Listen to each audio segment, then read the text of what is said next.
Chandra Naik, Telangana non gazetted అధికారుల సంఘం మహబూబ్నగర్ జిల్లా ప్రధాన కార్యదర్శి. ఈరోజు దళిత వర్గానికే కాదు, సబ్బండ వర్గాలందరికీ కూడా పండుగ రోజు. మా దేవుడైనటువంటి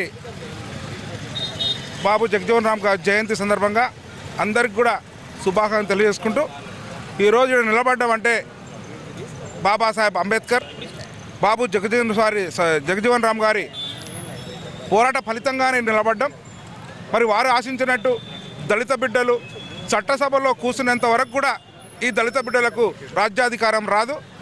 ఈ రాజ్యాంగ ఫలాలు దళిత బిడ్డలకు సబ్బండ వర్గాలకు అందాలంటే అన్ని వర్గాల ప్రజలకు చట్టసభల్లో స్థానం కావాలని ఆ రోజు పోరాటం మహాలీల సందర్భంగా అందరికీ కూడా శుభాకాంక్షలు తెలియజేసుకుంటూ, వారి ఆశయ సాధన కోసం అందరం కూడా చదువుకున్న వ్యక్తులుగా అందరం కూడా ముందుకు నడవాలని సందర్భంగా అందరికీ పిలుపునిస్తూ జై హింద్, జై తెలంగాణ, జై బాబాసాహెబ్.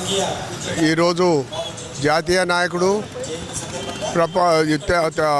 ఆల్ ఇండియాలో ఒక పేరుగల్లిన గొప్ప నాయకుడు బాబు జగజీవన్ రామ్ గారి ఆశయాలతో ఈరోజు ఏబిసిడీలు కానీ మిగతా ఎలాంటివి కూడా జరుగుతున్నవంటుంటే, ఆ రోజుల్లో రైల్వే మినిస్టర్ అయ్యి ఇంటింటికి రైల్వే ఉద్యోగాలు ఇప్పించిండు. ఆయన ప్రైమ్ మినిస్టర్ అయ్యే కొద్ది లోపల తప్పిపోయిన దుష్టశక్తుల ద్వారా ఆయనకు తప్పిపోయింది. ఈసారి అలాంటి జరగకుండా వాళ్ళ కూతురు కానీ వాళ్ళ కుటుంబం ఎంతో సేవ చేసింది ఈ దేశానికి చేసిన సందర్భంలో వారికి మా యొక్క పేరున కృతజ్ఞతలు. ఈ సందర్భంలో బాబు జగజీవన్ రామ్కి ఇంకా మంచిగా అంటే మున్ముందు కూడా మనం ఆయన నాయకత్వంలో ప్రయాణించాలా. ఈనాటి కార్యక్రమాన్ని ఆహ్వానించినందుకు మీ అందరికీ పేరు నా యొక్క కృతజ్ఞతలు. జై జగజీవన్ రామ్, జై జై జగజీవన్. నేడు స్వతంత్ర సమరయోధులు, భారతదేశ ఉపరాష్ట్రపతి, మాజీ ఉపరాష్ట్రపతి పెద్దలు బాబు జగజీవన్ రామ్ గారి 118వ జయంతి సందర్భంగా ప్రదేశ్ కాంగ్రెస్ కమిటీ రాష్ట్ర ప్రధాన కార్యదర్శిగా ఈ రాష్ట్ర దళితులకు, తాడిత పీడిత వర్గాలకు, అణగారిన వర్గాలకు అందరికీ కూడా జగజీవన్ రామ్ గారి జయంతి సందర్భంగా శుభాకాంక్షలు తెలియజేస్తూ ఉన్నా. ఇవాళ ఒక ప్రత్యేకమైనటువంటి సందర్భం.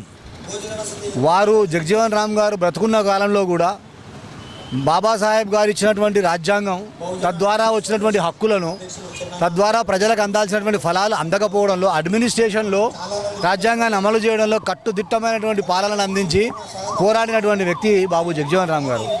వారి రక్తం పంచుకు పుట్టినటువంటి బిడ్డ మీరా కుమారి గారి నాయకత్వంలో ఈ దేశంలోనే ఆదియాంబవ అరుంధతి ఫెడరేషన్ పేరు మీద ఈ దేశంలోనే ఎస్సీలకు కేటగిరైజేషన్ కావాలని చెప్పి 30 సంవత్సరాల క్రితం, 40 సంవత్సరాల క్రితమే మీరా కుమారి గారు ఆరంభించినటువంటి ఆర్గనైజేషన్.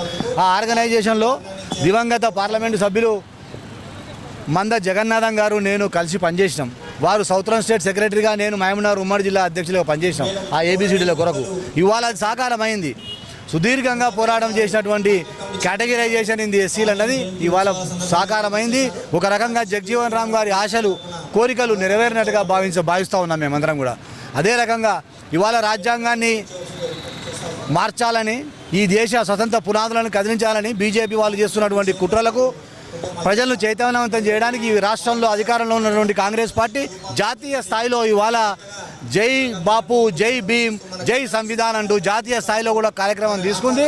ఆ కార్యక్రమం ద్వారా ఇవాళ బాబు జగజీవన్ రామ్ గారి జయంతి సందర్భంగా ఆ కార్యక్రమానికి ఇంకా ఇంత మెరుగుపెట్టినట్టుగా, ఇంకా విలువ, ఇంకా ఇంపార్టెన్స్ పెరిగినట్టుగా కూడా భావిస్తూ ఉన్నాం.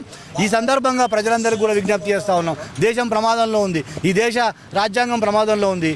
మరొకసారి మనం డాక్టర్ గాంధీ మహాత్ముని మరియు బాబాసాహెబ్ అంబేద్కర్ను, మరి ముఖ్యంగా బాబు జగజీవన్ రామ్ గారిని కూడా స్మరించుకుంటూ వారి స్మరణలో వారి సిద్ధాంతాలను మనం అందరం కూడా అవపాసన చేసుకొని మరొకసారి ఈ జాతి నిర్మాణం కొరకు పునరంకితం కావాలని చెప్పి ఈ సందర్భంగా పిలుపునిస్తూ ముగిస్తున్నాను. Thank you.